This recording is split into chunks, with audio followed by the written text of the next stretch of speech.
Hello friends, केम छो बधा? I hope तमे बधा मस्त अने स्वस्थ छो। तो आज आपणे एवुं खटमीठुं केरीनुं शाक बनावीशुं के तमे 2 ने बदले 4 रोटली खाई जशो तो पण तमारुं पेट नहीं भराय। एना माटे अहीं मैं 2 केरी लीधी छे अने एने आपणे धोई अने एनी छाल काढी अने एने कट करी लईशुं। तो अहीं बहु मोटा टुकड़ा आपणे नथी करवाना, थोड़ा नाना टुकड़ा आपणे करीशुं जेथी આપણું જે શાક છે એ ખૂબ ઝડપથી બની જાય। અને હા, આ શાક છે એ માત્ર 10 થી 12 મિનિટમાં બનીને રેડી થઈ જાય છે। તો અહીં આપણે કેરીને નાના નાના ટુકડામાં કટ કરી લઈએ અને આ શાક છે એમાં આપણે કેરીને બિલકુલ બાફવાની જરૂર નથી, આપણે બાફ્યા વગર જ બનાવીશું। કેમ કે આ જે કેરી છે તોતાપુરી યા રાજાપુરી જે પણ કેરી હોય એ બહુ ખાટી હોતી નથી, એટલે આપણે એને ડાયરેક્ટ જ વઘારી અને શાક બનાવીશું। તો ઘણા લોકો એને બાફી અને થોડી બાફી અને પછી એને વઘારતા હોય છે। તો અહીં આપણી બધી જ કેરી કટ થઈ ગઈ છે, મીડિયમ એના ટુકડા મેં કરેલા છે। તો અહીં સિંગ તેલ લીધું છે મેં 3 થી 4 ચમચી, એમાં 1 નાની ચમચી જેટલી રઈ લીધી છે।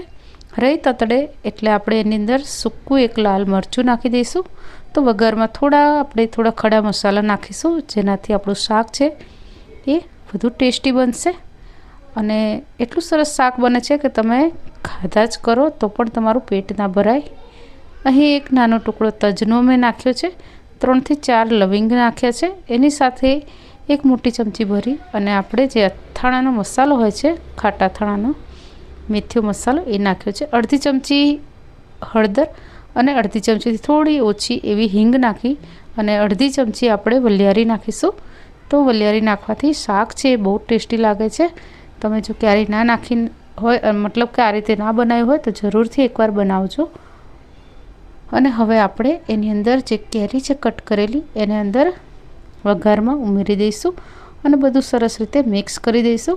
હવે આપણે આ કેરી છે એ ખૂબ ઝડપથી ચડી જાય એના માટે આપણે થોડું મીઠું નાખી દઈશું। તો મીઠું નાખવાથી કેરીની અંદરનું જે પાણી હોય છે એ થોડું રિલીઝ થશે અને કેરી આપણી સરસ ચડી જશે। ત્યાં સુધીમાં મેં 1 વાડકી જેટલો ગોળ છે એ સમારી લીધો છે।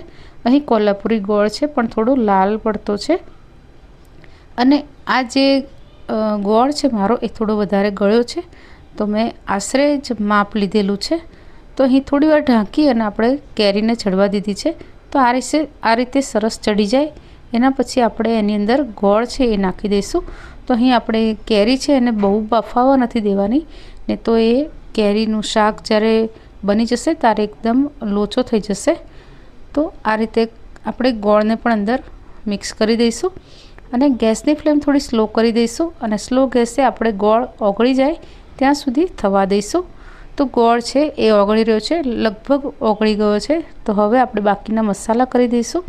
તો એમાં આપણે તીખું લાલ મરચું મેં નાખ્યું છે 1 ચમચી કરતાં થોડું ઓછું અને 2 ચમચી મેં ધાણા જીરું પાવડર નાખ્યો છે।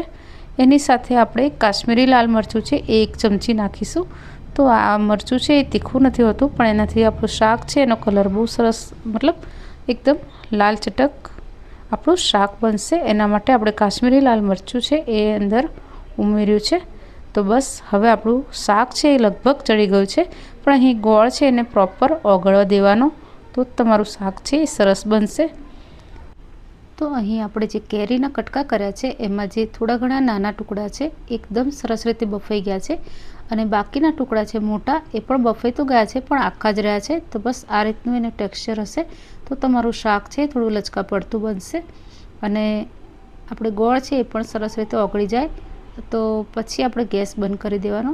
તો જો મોટા ટુકડા છે એ પણ સરસ રીતે ચડી જ ગયા છે, મતલબ કેરી છે એને પ્રોપર ચડવા દેવાની, થોડી પણ કાચી નહીં રહેવા દેવાની। અને આ રાજાપુરી કે તોતાપુરી કેરી હોય છે એ ખાટી નથી હોતી એટલી બધી, એટલે તમે આ રીતે ડાયરેક્ટ વઘારી અને બનાવશો શાક તો પણ તમારું શાક એટલું બધું ખાટું નહીં બને। તો બસ આઈ હોપ તમને આજની રેસીપી પસંદ આવી હશે અને જો મારી રેસીપી પસંદ આવી હોય તો તમે પણ તમારા ઘરે જરૂરથી બનાવજો આવું શાક અને મને કમેન્ટ કરીને જણાવજો કે તમારું શાક કેવું બન્યું। તો આ શાક છે એ બગડતું નથી, ફ્રીજમાં તમારે 15-20 દિવસ સુધી એવું ને એવું જ રહે છે। ગોળ પ્રોપર ઓગળી જાય ત્યારબાદ આપણે ગેસને બંધ કરી દઈશું અને એને બીજા વાસણમાં કાઢી લઈશું. તો આ શાક ઠંડુ થશે એટલે હજુ પણ થોડું ઘટ્ટ થશે. તો માત્ર 10થી 12 મિનિટમાં બની જાય એવું આ ટેસ્ટી શાક તમે પણ જરૂરથી બનાવજો અને મને કમેન્ટ કરીને જણાવજો કે તમારું શાક કેવું બન્યું અને તમે ક્યાંથી મારી રેસીપી જોઈ રહ્યા છો એ પણ મને કમેન્ટ કરીને જરૂરથી જણાવજો. આઈ હોપ તમને રેસીપી પસંદ આવી હશે. Thanks for watching. Radhe Radhe.